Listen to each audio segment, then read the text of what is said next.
নমস্কার, দেখছেন বলো কি জানতে চাও। আমি সায়ন আপনাদের সঙ্গে। এই মুহূর্তে দিল্লির সেই জায়গায় দাঁড়িয়ে রয়েছি যেখানেই ভারতবর্ষের কেন্দ্র অবস্থিত, অর্থাৎ ভারতবর্ষের পার্লামেন্ট, এমনকি রাষ্ট্রপতি ভবন। সেই জায়গা থেকেই কিন্তু নির্ধারণ করা হয় গোটা দেশের ভাগ্য, দেশের বাজেট, কোথায় কি কাজ হবে, এই সমস্ত কিছু। কিন্তু এত কিছুর পরে আজ এই কনকনে ঠান্ডার মধ্যে দিল্লিতে দাঁড়িয়ে আমরা একটা প্রশ্ন আমাদের গোটা দেশের সরকারের কাছে তুলে দেব। তবে এখন একটা সবথেকে বড় প্রশ্ন এটা উঠতে পারে যে আজকে সায়ন বলো কি জানতে চাওয়ের পর্দায় রাজ্যের ডেভেলপমেন্ট ছেড়ে কেন্দ্র সরকারের কাছে প্রশ্ন কেন তুলে দিচ্ছে। তার কারণ এটাই যে আগামী কিছুদিনের মধ্যেই আমাদের দেশের প্রধানমন্ত্রী নির্বাচন, আর সেই প্রধানমন্ত্রী নির্বাচনে সবথেকে বড় প্রশ্ন এটাই আসবে যে কেন্দ্র সরকারের তরফ থেকে রাজ্যের জন্য ঠিক কি করা হয়েছে, আর রাজ্যের দাবি দাওয়া কী। রাজ্যের অনেক দাবি দাওয়া রয়েছে, কিন্তু সেই দাবি দাওয়াগুলোকে তুলে না ধরে বরঞ্চ কেন্দ্র সরকারের কাছে কিন্তু কিছু প্রস্তাব দিতে চায় এবার বলো কি জানতে চাও। আর সেই প্রস্তাবের মধ্যে বলো কি জানতে চাও একটা নতুন কিছু তুলে ধরতে চায়, একটা এমন প্রস্তাব, এমন কিছু প্রকল্পের বিষয়ে কেন্দ্র সরকারকে বলো কি জানতে চাও জানাতে চায়, যার দৌলতে কেন্দ্রর কাছে একটা বিষয় হয়তো স্পষ্ট হয়ে যাবে যে রাজ্যের কি বেসিক নিড রয়েছে কেন্দ্রের কাছে এই প্রধানমন্ত্রী নির্বাচনের আগে। প্রথমত মেট্রো একটা বড় বিষয়। মেট্রো কানেক্টিভিটি, যেটা এই মুহূর্তে কলকাতায় গুরুত্বপূর্ণ বিষয়, কারণ কলকাতার বিভিন্ন জায়গায় মেট্রো কানেক্টিভিটির ওপর কাজ চলছে। আজকে সেই শহরে দাঁড়িয়ে রয়েছি যেখানে 2000 সালে মেট্রো পরিষেবা চালু হয়েছিল, কলকাতায় 1983 সালে। তারপরে অনেকটা সময় পরে দিল্লিতে মেট্রো পরিষেবা চালু হয়েছিল, কিন্তু আজ সব থেকে বড় মেট্রো নেটওয়ার্ক পেয়েছে এই দিল্লি, দেশের রাজধানী। যত তাড়াতাড়ি এখানে কাজ হয়, যত দ্রুত এখানে কাজ হয়, যতগুলো মেট্রো রুট রয়েছে, মানুষ এক জায়গা থেকে আরেক জায়গায় খুব তাড়াতাড়ি পৌঁছতে পারে। আর এই যাতায়াতের জন্যই কিন্তু বিভিন্ন জায়গায় আইটি সেক্টর বা কর্পোরেট অফিস বা বিজনেস ইনভেস্টমেন্টের মতন বড় বড় বিষয় আমাদের চোখে আসে। কারণ একটু কাশছি, কারণ ওয়েদার খুব ঠান্ডা আর গলা জমে গেছে। কিন্তু তা সত্ত্বেও যে বিষয়টা বলছিলাম সেটাই ফিরে আসি, যে এই দিল্লিতে বিভিন্ন জায়গায় মেট্রো পরিষেবা থাকার দরুন মানুষ এক জায়গা থেকে আরেক জায়গায় খুব ইজিলি পৌঁছতে পারে। আর সেই ইজিলি পৌঁছতে পারে বলেই সেই জায়গায় বিভিন্ন কর্পোরেট অফিস, বিজনেস সেক্টর, বিভিন্ন ইনভেস্টমেন্ট এগুলো করা যাচ্ছে। কারণ যারা কাজ করতে যাবে তারা এক জায়গা থেকে আরেক জায়গায় খুব সহজে পৌঁছে যেতে পারবে। ঠিক একই রকমভাবে এই মুহূর্তে কলকাতায় সবথেকে বেশি মুভমেন্ট হয় নর্থ সাউথ মেট্রোতে, অর্থাৎ যারা দক্ষিণ কলকাতা থেকে উত্তর কলকাতায় যাচ্ছে তাদের জন্য এটা খুব ইজি রুট হয়ে যাচ্ছে। তাই মেট্রো কেন্দ্র করেই শহরের সেই প্রান্তগুলোতেই আইটি বিভিন্ন অফিস এই সমস্ত গড়ে উঠছে। এই মুহূর্তে শহরের আরও একটি প্রাণকেন্দ্র, যা আইটি সেক্টর নামে পরিচিত, সল্টলেক সেক্টর 5 বা নিউ টাউন, এই জায়গায় যাওয়ার জন্য শিয়ালদহ থেকে যে মেট্রো সেক্টর 5 পর্যন্ত যাচ্ছে, অর্থাৎ ইস্ট ওয়েস্ট রুট, সেটাও কিন্তু বেশ গুরুত্বপূর্ণ। তবে এখন সবথেকে বড় প্রশ্ন যে এত সময় কেন লাগছে। আজকে গঙ্গার তল থেকে এসপ্ল্যানেড পর্যন্ত, হাওড়া ময়দান থেকে এসপ্ল্যানেড পর্যন্ত যে মেট্রো রুট রয়েছে, যেটা সোজা সেক্টর 5-এ চলে যাচ্ছে, সেই পুরো রুট কেন চালু হচ্ছে না? কেন এত সময় লাগছে? বাজেট ইস্যু মিটলেও কাজ করতে এত কেন সময় লাগছে? যদি এসপ্ল্যানেড জুড়ে যায় তাহলে নর্থ সাউথ থেকে আসা লোকও খুব সহজে হাওড়া যেতে পারবে বা সেক্টর 5-এ যেতে পারবে, এসপ্ল্যানেডে মেট্রো বদলাতে পারবে, শিয়ালদহ এবং হাওড়া স্টেশন জুড়ে যাবে, বাড়বে মুভমেন্ট, এই সবেতে রোজগার হবে কিন্তু মেট্রো কর্তৃপক্ষ, আর তার মানে ভারতীয় রেলের। আর ভারতীয় রেল মানে আমাদের দেশের সরকারেরই উপকার হবে।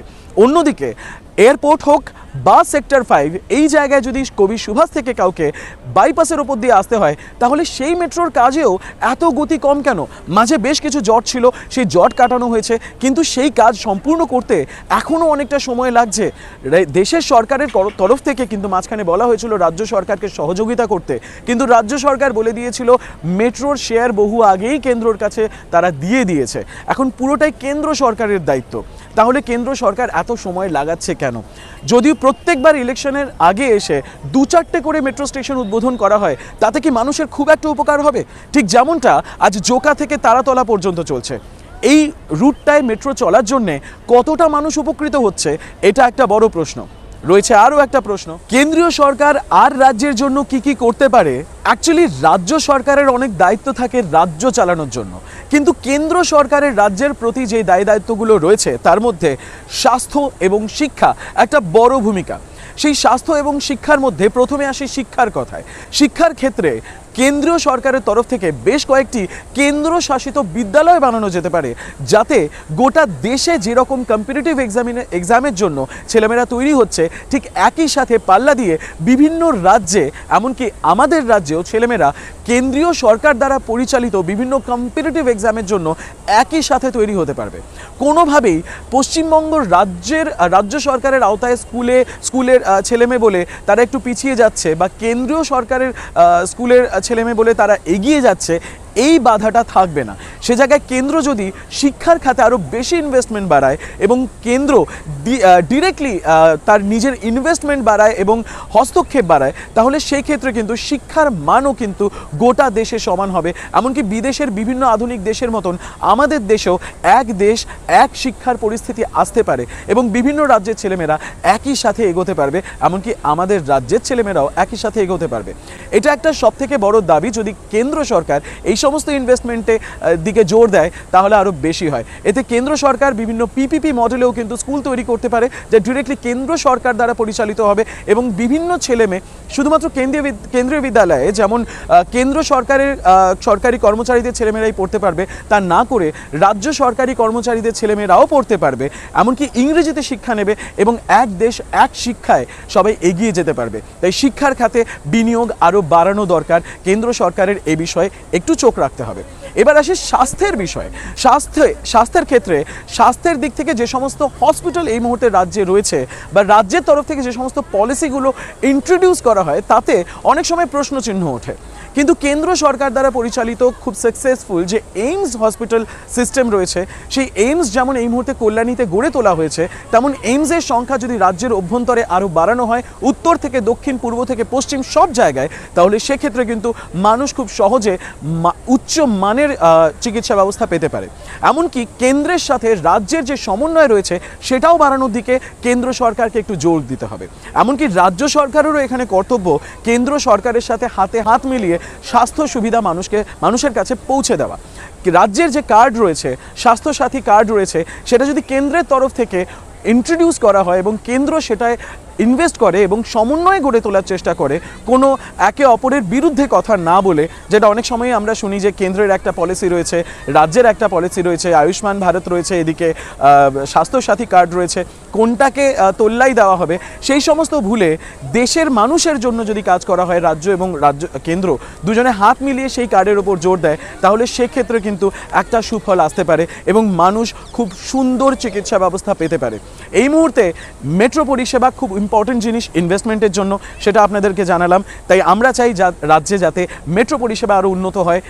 কলকাতা ছাড়াও দুর্গাপুর, শিলিগুড়ি, আসানসোলের মতন বড় বড় শহরেও যদি মেট্রো পরিষেবা চালু হয়, তাহলে সেক্ষেত্রেও কিন্তু মানুষের সুবিধা হবে, এমনকি ইনভেস্টমেন্টের ব্যাপারেও কিন্তু অনেকে ভাববে। শুধু তাই নয়, তার সাথে স্বাস্থ্য এবং শিক্ষার কথাটাও আমরা আনলাম।